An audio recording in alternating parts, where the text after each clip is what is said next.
지난 금요일 어버이날이었죠. 저는 어버이날을 기념해서 장인어른 댁에 갔다 왔습니다. 이제 저녁 식사를 마치고 지연 사모님의 사촌 동생과 잠깐 이야기를 나눌 수 있는 시간이 있었어요. 그 친구는 대학교 4학년에 재학 중인 친구인데 자신의 이제 앞으로의 이 진로에 대해서 고민을 하면서 저한테 이제 대학원 진학에 대한 이제 이야기를 좀 물어보더라고요. 저한테 대학원 생활은 어떤지, 뭐 힘들지는 않은지 이런 것들을 몇 가지 물어봤습니다. 그렇길래 저는 사실대로 이야기했죠. 힘들다, 너무 힘들다. 이 영어로 진행되는 수업 때문에 너무 힘들고 또 같이 공부하는 분들에 비해서 상대적으로 내 자신이 너무 부족한 걸 느끼기 때문에 그런 부분에서 많이 힘들다 이렇게 이야기를 했습니다. 그랬더니 그 친구가 이 다른 사람과 비교하다 보면 자존심이 좀 상할 것 같다라고 이야기하면서 저의 이야기에 좀 공감을 해주더라고요. 왜 아니겠습니까? 그래도 제가 나름 이 구약 좀 안다고 까불고 다니던 녀석이었는데 이제서야 깨달은 것은 제 우물이 굉장히 작다라는 그 사실이었어요. 한 3,000페이지 정도에 달하는 이 히브리어 사전이 있거든요. 그 사전에 그 페이지까지 외우고 계신 교수님, 그리고 늘 저에게 아낌없이 도움을 주는 박사과정 또 석사과정에 있는 선생님들과 제 자신을 비교해 보면 제 자신이 너무 초라해지는 거예요. 그래서 처음엔 굉장히 부끄러웠습니다. 제가 얼마나 교만했는지, 그리고 제가 얼마나 무식한지를 객관적으로 보게 됐으니까요. 그리고 난 다음에 저를 찾아온 감정은 불안이었어요. 불안. 잘 몰랐었는데 이 불안이라는 감정이 생각보다 강력하더라고요. 저는 늘 마음속으로 나는 할 수 있다. 나는 할 수 있다. 나는 해낼 수 있다를 외치는 사람이었는데 이 불안한 감정에 휩싸이니까 나는 할 수 있다라는 말이 안 나오더라고요. 저 대단해 보이는 사람들 속에서 과연 내가 살아남을 수 있을까? 내가 이 수업을 따라갈 수 있을까? 나는 할 수 없어. 라는 이런 부정적인 생각들이 제 안에서 이렇게 막 꿈틀꿈틀거리면서 자라나더라고요.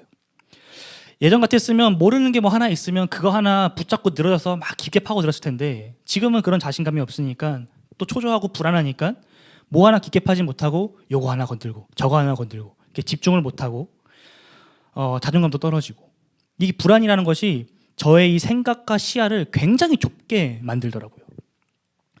오늘 우리가 함께 읽은 이 본문에서도 저와 같이 이 불안에 사로잡힌 한 인물이 등장합니다. 누구죠? 여로보암이죠. 여로보암. 여로보암은 르호보암에게 반기를 들어서 여로보암이 르호보암에게 반기를 들어 이스라엘은 남과 북으로 갈라졌습니다. 그동안 우리가 함께 살펴보았던 사울, 다윗, 솔로몬으로 이어지던 통일 이스라엘의 시대가 끝이 나고 이제 르호보암이 통치하는 남쪽과 여로보암이 통치하는 북쪽으로 나라가 갈라진 분열 왕국 시대가 시작되는 거예요. 새롭게 시작된 이 북왕국은 자연스럽게 남왕국과 비교할 수밖에 없는 상황입니다. 여로보암에게는 국정을 운영함에 있어서 여러 가지 어려움과 불안 요소들이 공존했을 거예요. 이러한 문제들을 해결하기 위해서 수많은 선택들 가운데서 오늘 여로보암은 최악의 수를 선택하게 되죠. 오늘 우리는 이 여로보암의 이야기를 통해서 그의 선택과 삶을 반면교사 삼기 원합니다.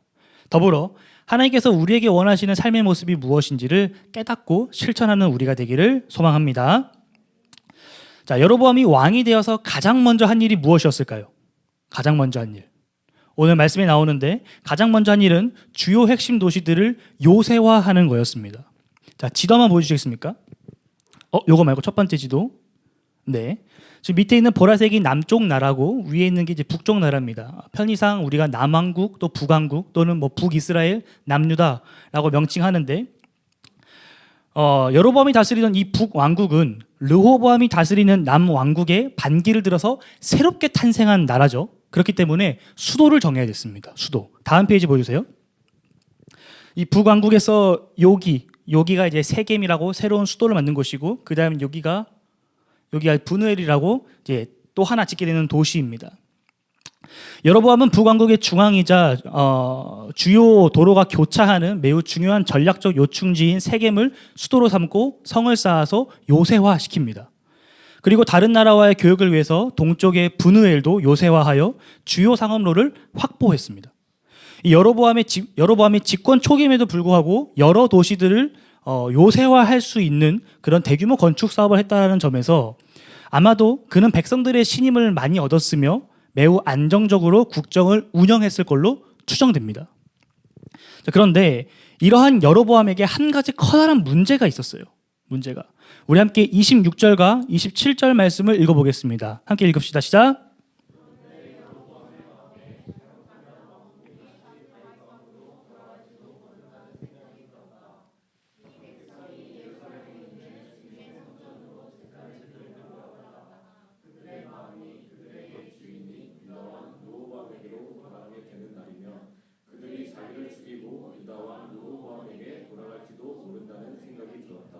아멘.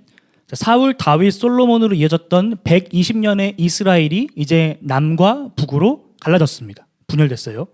자, 이들은 남과 북으로 분열되기 전에 같은 신, 그러니까 하나님을 믿는 민족이었습니다. 자, 이들의 신앙의 중심은 성전이 있는 예루살렘이었죠. 자, 그렇다면 이 새롭게 탄생한 북왕국 사람들이 하나님께 제사를 드리고 절기를 지키기 위해서는 어디로 가야 됐을까요? 그렇죠, 예루살렘이죠. 성전이 있는 예루살렘으로 가야 되는 거예요. 이게 바로 문제였다는 겁니다. 나라가 분열되기 이전에 통일 이스라엘의 입장에서 예루살렘은 그들의 수도였지만 분열이 된 지금의 시점에서 예루살렘은 남왕국의 수도가 되는 거예요. 그렇다면 북왕국 사람들이 예루살렘에 갈 수 있겠습니까? 안 돼요. 못 가는 거예요. 우리로 치면은 주일날 우리가 예배를 드리기 위해서 평양에 갈 수 있습니까? 북한 사람이 하나님 예배하겠다고 서울로 올 수 있겠습니까? 말이 안 된다라는 거예요, 이게. 별거 아닌 것 같아 보여도 한 나라를 통치하는 왕의 입장에서 이 문제는 굉장히 심각한 문제였다라는 겁니다. 북왕국 사람들이 하나님을 예배하겠다고 예루살렘에 자주 방문하게 되면 어느 순간 그들의 마음이 남왕국 쪽으로 기울지도 몰라요. 어쩌면 남왕국 쪽으로 이주해 버릴지도 모릅니다. 자, 그리고 어느 순간 그들이 북왕국은 아니고 남왕국이 진정한 다윗의 혈통이야. 이 왕조가 적법한 왕조야 라고 말하면서 여로보암을 죽일지도 모른다라는 불안감에 휩싸이게 된 거죠. 이 모든 상황을 타파하고자 여로보암은 대대적인 종교개혁을 단행하게 된 것입니다. PPT 한번 보여주세요. 오늘 본문에서 여로보암은 크게 4가지 분야에서 개혁을 일으킵니다. 첫 번째로는 새로운 신들을 만드는 거죠. 우리가 함께 봤듯이 2 황금 송아지를 만듭니다. 그리고 이 송아지들에게 이렇게 말을 하죠. 이것들이 너희를 이집트 땅에서 인도하여 낸 신들이다. 하나님이다. 라고 말을 하는 겁니다. 두 번째로는 새로운 신전입니다. 이 베델과 단에 이 황금 송아지를 위한 신전을 지어요. 베델은 북왕국의 가장 남쪽이고 단은 북왕국의 가장 북쪽입니다. 그러니까 나라의 끝과 끝에 만들어 놓은 거예요. 남유다로 가지 마라 라는 거죠. 그리고 나라 곳곳에 여러 산당들을 설치합니다. 세 번째, 새로운 제사장을 뽑습니다. 원래 제사장은 레위 가문에서 뽑아야 돼요. 이게 하나님께서 정해주신 규례입니다. 근데 이것을 어기고 임의로 일반 백성들 가운데서 제사장을 선출했다, 임명했다라는 거예요. 네 번째로는 새로운 절기를 만들었습니다. 원래 이스라엘 백성들이 섬기던 절기가 있었어요. 하나님께서 그들에게 주셨던 은혜를 기억하고 감사하는 절기가 원래 7월 달에 있는데 그거를 8월 달로 임의로 옮겨버린 거예요. 자, 여로보암의 종교개혁. 비슷한 사건이 하나 떠오르지 않습니까? 이 황금 송아지를 생각해보면 출애굽기가 떠오르죠. 출애굽기. PPT 한번 보여주시겠습니까? 네, 이 장면인데 이집트를 탈출한 이스라엘 백성들의 리더인 모세가 장시간 부재하자 이 모세의 공백에 불안해진 백성들은 대제사장인 아론에게 찾아가서 해결 방안을 요구했습니다. 이 문제를 해결해달라. 우리를 인도할 신을 만들어달라라는 거죠. 자, 아론은 이 백성들의 소요에 두려움을 느꼈고 그 두려움에 굴복하여 금송아지 형상을 만들었습니다. 그리고 그것들이 이스라엘 백성들을 이집트에서 인도하여 낸 하나님이라고 선포했죠. 자, 아론은 불안과 두려움에 굴복하여 금송아지를 만들었고 백성들로 하여금 우상을 숭배하는 죄를 짓도록 만들었습니다. 그리고 여로보암도 마찬가지라는 거예요. 오늘 본문에서. 아니, 오히려 한 발 더 나아갔죠. 이 나라가 분열된 상황 속에서 자신의 정치적 위치와 목숨을 보존하기 위해서 금송아지들을 만들고 마찬가지로 이것들이 이스라엘 백성들을 이집트 땅에서 인도해낸 너희의 신들이다 라고 말하고 있다는 거예요. 자, 다시 표를 아까 거 보여주시겠습니까? 여로보암은 여기서 그치지 않고 종교개혁을 일으키죠. 나라의 최북단과 최남단에 금송아지를 위한 신전을 만들고 산당 만들고 제사장을 임의로 임명하고 그리고 절기도 마음대로 만듭니다. 남왕국의 종교 시스템을 벤치마킹한 비슷하지만 전혀 다른 새로운 종교, 새로운 우상을 만든 거예요. 여로보암의 개혁을 정리하면 두려움과 권력 유지라는 욕망에서 비롯되었으며 과거 출애굽 당시 금송아지 사건보다 더 큰 죄악을 짓고 있다라고 정의할 수 있습니다. 그렇다면 여러분, 우상이 뭘까요? 우상. 우리가 우상이라고 하면 이런 이미지들이 떠오릅니다.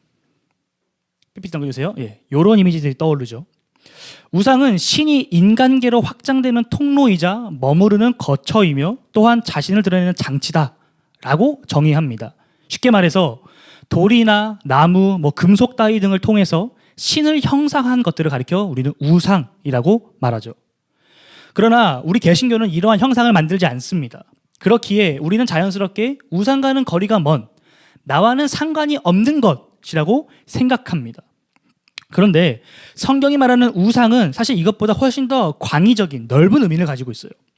굳이 어떠한 형상이 있지 않더라도 우리가 하나님보다 더 마음을 쏟고 의지하는 것이 있다면 바로 그것이 우상이다라고 성경은 우리에게 말합니다.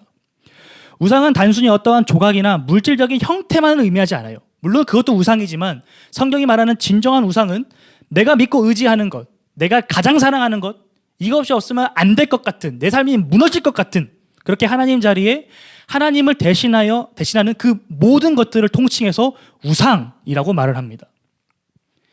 여로보암의 마음은 온통 자신의 권력을 유지하는 데 초점이 맞춰져 있었어요.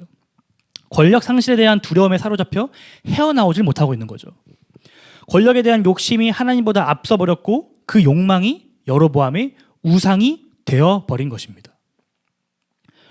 그런데 여기에 중요한 것이 하나 있어요. 권력이 여로보암의 우상이 되었다고 해서 그의 인생과 마음에서 하나님이 완전히 사라진 것은 아니다라는 거예요. 여로보암은 여전히 하나님을 말하고 있습니다.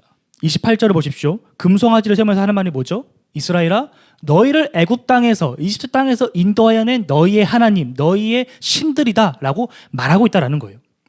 여전히 출애굽의 하나님, 또 이스라엘의 하나님의 이름을 그대로 사용하고 있다는 거죠. 여로보암은 하나님을 버린 게 아닙니다. 하나님의 이름을 유지하면서 하나님 자리에 다른 것들을 함께 올려놓는 거죠. 하나님과 권력력을 같은 선상에 또는 그보다 더 높은 위치에 두었다라는 거예요. 이스라엘의 역사를 자세히 살펴보면 이러한 패턴이 지속적으로 반복된다는 걸 우리는 알 수 있어요. 이스라엘 백성들은 하나님을 완전히 버린 적이 없습니다. 이 그들의 문제는 훨씬 더 교묘하고 복합적이에요. 하나님을 믿으면서 하나님 옆에 다른 무언가를 슬며시 같이 올려놓는 거죠. 하나님과 바알, 하나님과 몰렉, 하나님과 돈, 하나님과 방탕, 이런 식으로 말이죠. 하나님의 이름은 유지하되 다른 것들을 함께 의지하고 함께 섬기는 문제가 있었다라는 겁니다. 사실 이것이 훨씬 더 위험합니다. 왜냐하면 평상시에 내가 하나님을 잘 믿고 있다고 생각하게 되기 때문인 거예요. 하나님을 완전히 떠난 사람은 내가 그 길에서 이탈했음을 명확하게 알 수 있습니다. 하지만 하나님과 다른 것을 겸하여 섬길 때는 그것을 파악하는 게 너무나도 힘이 들어요. 이러한 혼합주의적인 신앙, 하나님과 다른 것이 섞인 모습이 구약 내내 반복되는 이스라엘의 이 영적 실패의 패턴입니다. 성도 여러분, 이것이 오늘 우리와 무관한 이야기인 것 같으십니까? 저는 절대 그렇게 생각하지 않습니다. 우리가 살아가는 오늘의 시대는 모든 것이 매우 빠르게 급변하는 세상입니다. 변혁의 급류 속에서 우리는 때때로 내 삶의 통제력을 잃어버리고 만연한 불확실성 가운데서 불안을 느끼죠. 또한 또한 세상은 우리에게 자신의 가치를 증명하라고 끊임없이 우리를 푸시하고 압력을 줍니다. 학교 레벨에 따라서, 자격증 개수에 따라서, 경력의 유무와 연차에 따라서 사람의 등급을 나누고 심지어는 그 사람의 쓸모의 유무까지 나누는 시대가 바로 오늘의 시대예요. 그래서 사람들은 한 줄의 스펙에, 한 줄의 인맥에 더 목숨을 걸죠. 이 거대한 압력이 상대방과 나 사이에 비교를 만들고 이 비교는 불안과 두려움을 만들어내고 그 두려움은 내가 의지하고 신뢰할 만한 내가 만든 신, 나를 위한 신, 그 금송아지를 만들기에 이릅니다. 돌이켜 생각해보면 우리가 하나님을 의지하고 신뢰한다고 말하지만 정작 나 자신의 힘으로 능력을 의지할 때가 우리에게 얼마나 많습니까? 또한 어떤 누군가를 의지할 때가 우리에게 얼마나 많습니까? 그렇다고 해서 우리가 하나님을 떠나진 않아요. 여전히 신앙생활을 하고 있고 교회 나와서 예배드리고 성도 간에 교제를 하고 봉사를 하고 큐티를 합니다. 하지만 정작 우리의 마음의 중심을 면밀하게 살펴보면은 우선순위가 뒤바뀐 경우들이 종종 발견된다라는 거예요. 2025년과 2026년 한국 사회의 핫한 토픽 중 하나가 뭐였는지 아십니까? AI와 로봇의 이 산업이 최전선에서 나타나고 인류가 달로 향하는 아르테미스 프로젝트가 2차에 성공하고 이제 뭐 인류가 암을 정복할 거다라고 말하는 이 고도화된 과학의 시대에서도 불구하고 아이러니하게도 무속이 뽑혔습니다. 무속. 목회데이터 연구소에서 설문조사한 무속 인구 조사 통계에 따르면 많은 사람들이 마음의 위안을 얻고 걱정을 감소시키기 위해서 점, 타로, 굿, 부적 등의 무속을 행한다라고 합니다. 그런데 이러한 무속의 형상이 이 한국 교회 안에서도 동일하게 이루어지고 있다는 거예요. 같은 설문에서 한국 교회 성도 5명 중 1명은, 그러니까 우리 교회를 치면 한 3명 정도는 3년 내에 이러한 무속을 경험한 적이 있다라고 밝혔다고 합니다. 또한 이 무속을 경험한 성도들 중 43%는 무속을 이용할 때 아무런 신앙적인 갈등도 찔림도 없었다라는 설문조사가 있어요. 더 충격적인 것은 목회자들을 대상으로 진행한 설문에서 성도들의 삶에 이러한 무속적인 사고방식, 뭐 운명론이라든지 아니면 뭐 조상의 탓을 한다든지 하는 이런 무속적인 사고방식이 있음을 느꼈다라는 설문이 69%에 달했습니다. 그러니까 10교회 중에 3교회는 그러한 현상들이 있다라는 거죠. 이것이 의미하는 바가 무엇이겠습니까? 이것이 현대판 금송아지다라는 거예요. 현대판 금송아지. 하나님을 믿으면서도 불안할 때는 점집을 찾아가서 부적을 쓰고, 미래가 궁금하면 운세를 찾아보고 타로점을 보는 것, 헌금 많이 하면 또 봉사 열심히 하면 복 받는다고 생각하는 것. 여로보암이 하나님의 이름으로 금송아지를 세운 것과 본질적으로 다른 것이 하나도 없다라는 거예요. 똑같은 개념이라는 거죠. 성도 여러분, 우리의 마음의 중심을 좀 정직하게 한번 들여다봅시다. 지금 여러분들의 마음은 무엇을 향해 있습니까? 여러분의 시간과 열정은 어디를 향해 있습니까? 요즘 여러분들이 가장 의지하고 붙드는 것은 무엇입니까? 혹시 그것이 하나님보다 더 앞서 있진 않나요? 만약 그렇다면 그것이 여러분들의 금송아지인 겁니다. 성도 여러분, 우리의 마음속에 있는 이 금송아지를 제거합시다. 그것은 하나님이 아니요, 그저 내가 만들어낸 허상에 불과한 거예요. 나 스스로가 1초 이후에 내가 어떻게 될지를 알지 못하는데 하물며 내가 만든 그 허상의 우상이 나를 구원하고 나를 이끌 수 있을까요? 불가능한 거죠. 제가 설교할 때마다 계속 반복해서 드리는 말씀이 있습니다. 내 손에 붙잡고 있는 것을 내려놔라. 가장 좋은 것을 붙잡기 위해서 지금 내 손에 붙잡고 있는 것을 내려놔라 라고 말이죠. 성도 여러분, 지금 내 손에 있는 그 금송아지, 그 우상을 내려놓고 제거하고 살아계신 하나님의 손을 붙잡으시기를 주님의 이름으로 축복합니다. 여로보암은 하나님께서 세우신 모든 질서를 자신의 방식대로 교체했습니다. 성경은 바로 이러한 것들이 죄가 되었다라고 오늘 분명하게 이야기합니다. 하지만 저는 여로보암의 이러한 선택이 어느 정도는 좀 이해가 됩니다. 여로보암은 이제 막 태동한 한 나라의 왕이었죠. 나라의 기반을 잘 다져서 정치적 안정성을 확보하는 것이 가장 우선된 과제였을 겁니다. 그런데 백성들이 예배드릴 때마다, 절기 때마다 이 적국인 남유다의 수도 예루살렘으로 간다면 이것은 단순한 종교적인 문제가 아니라 정치적 생존에 대한 매우 심각한 문제였기 때문인 거예요. 자, 그렇다면 오늘 여로보암은 어떻게 했었어야 했던 걸까요? 이 질문이 중요한 겁니다. 오늘 여로보암은 어떻게 했었어야 했던 걸까요? 저는 이에 대한 답을 고민하다가 하나님께서 여로보암을 왕으로 부르시는 장면에서 그 답을 찾았습니다. 우리 함께 11장 37절에서 38절 말씀을 함께 읽어봅시다. 11장 37절에서 38절입니다. 시작.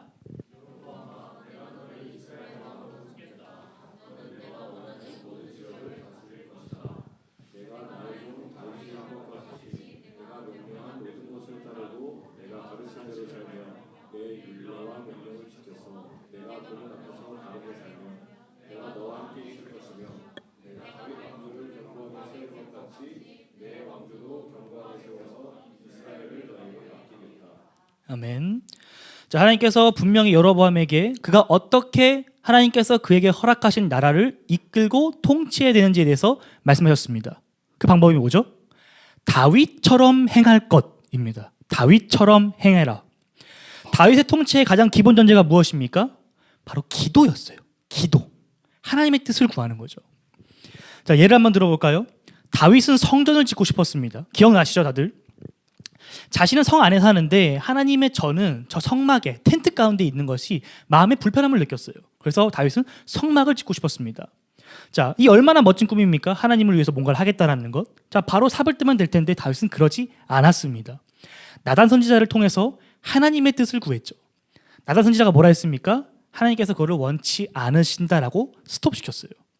그리고서는 너의 아들인 솔로몬의 때에 하나님께서 성전을 짓게 하실 거다라고 이야기를 합니다. 자, 그래서 다윗은 성전을 건축하지 않았습니다. 자신이 너무나도 원했던 꿈이었음에도 불구하고 하나님께서 원치 않으셨기 때문에 멈춘 거예요. 대신에 다윗은 성전을 건축할 수 있는 밑작업들을 해놓죠. 밑작업들을. 여러 가지 재물들을 모아놓고 이런 식으로 말입니다.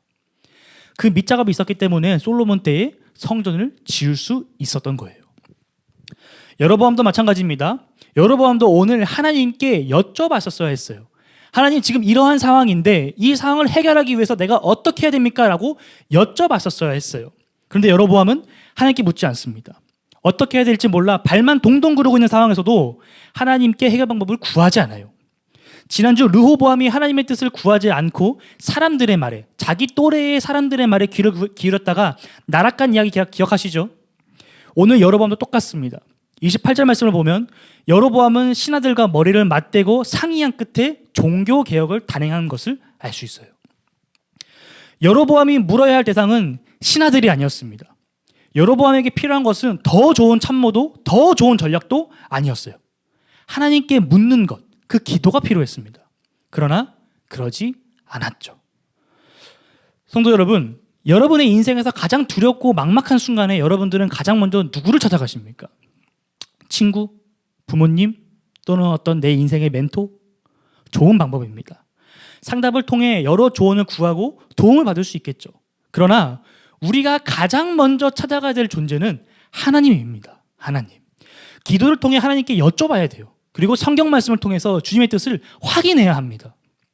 그런데 간혹 우리는 기도를 통해 나의 뜻을 하나님께 이 관철시키려고 하는 경우가 있어요. 하나님, 저 이거 원하는데 들어주세요. 하나님께서 들어주시면 내가 이거 할 테니까 나에게 이걸 허락해 주세요. 라고 말이죠. 마치 하나님께 뭔가를 맡겨놓은 것처럼 하나님과 거래하는 것 마냥 행동하는 경우가 있습니다.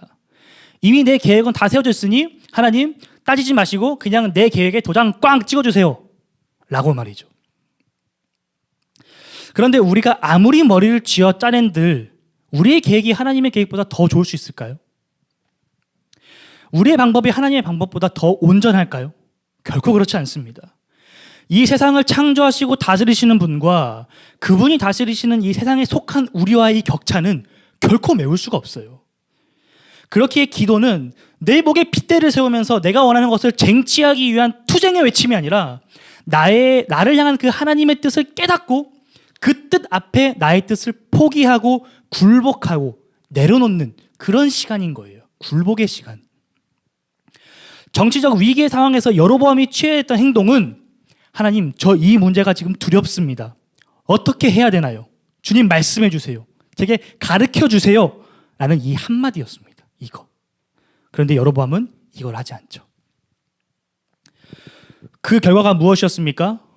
하나님의 뜻과 계획을 물으며 행했던 다윗과는 정반대의 길을 걷게 된 거예요.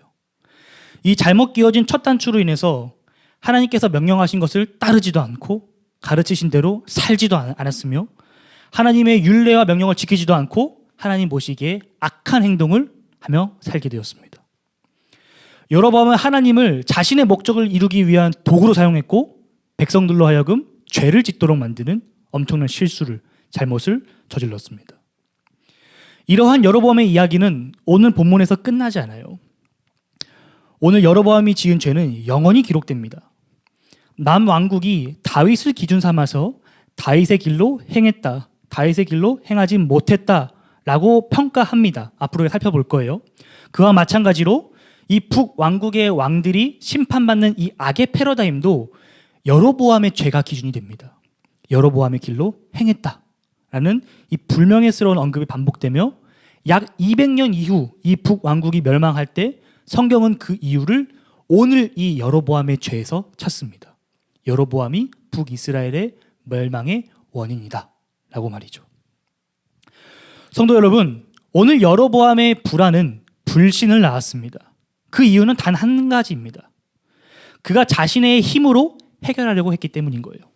여로보암은 하나님께 묻지 않았습니다. 하나님을 신뢰하지 않았어요. 대신에 자기 자신이 원하는 금송아지를 만들었죠. 그의 선택은 백성들로 하여금 죄를 짓도록 만들었고 종국에는 나라가 멸망하게 되는 결정적인 원인이 됩니다. 그러니 성도 여러분, 여로보암의 이러한 모습을 반면교사 삼으시길 바랍니다. 여로보암의 길이 아닌 다윗의 길을 선택하는 저와 여러분이 되기를 주님의 이름으로 축복하고 소망합니다. 말씀의 결론을 맺겠습니다. 우리는 아까 차양도자가 말했던 것처럼 불안으로 가득한 세상을 살아갑니다. 미래를 꿈꾸기보다는 미래를 걱정해야 되는 것이 우리의 현실인 것 같습니다. 이러한 불안은 때때로 우리로 하여금 하나님을 의지하고 신뢰하기보다는 내가 생각하기에 더 합리적인 것들에, 내가 바라보기에 더 좋아 보이는 것들에 마음을 뺏기게 만들어요. 그러한 것들이 당장에는 좋아 보일지 몰라도 우리가 오늘 여로보암의 이야기를 통해 살펴보았듯이 그것이 우리에게 결코 득이 되지는 않습니다. 독이 될지언정 득이 되지는 않습니다. 그러니 여러분, 하나님을 신뢰하십시오. 때때로 그분의 인도하심이 느껴지지 않아 막막하더라도 이 하나님의 말씀을 기준 삼아 살아가는 삶의 방식이 어렵고 그 방식에 마음이 따르지 않는다 하더라도 그 마음까지도 하나님 앞에 가져가시길 바랍니다. 하나님의 말씀을 따르는 삶에는 분명히 마찰이 생깁니다. 갈등이 생겨요. 세상이 추구하며 나아가는 길과는 본질적으로 다른 길이기 때문인 겁니다. 때로는 비합리적인 것처럼 보일지도 모릅니다. 손해를 보는 것처럼 느껴질지도 몰라요.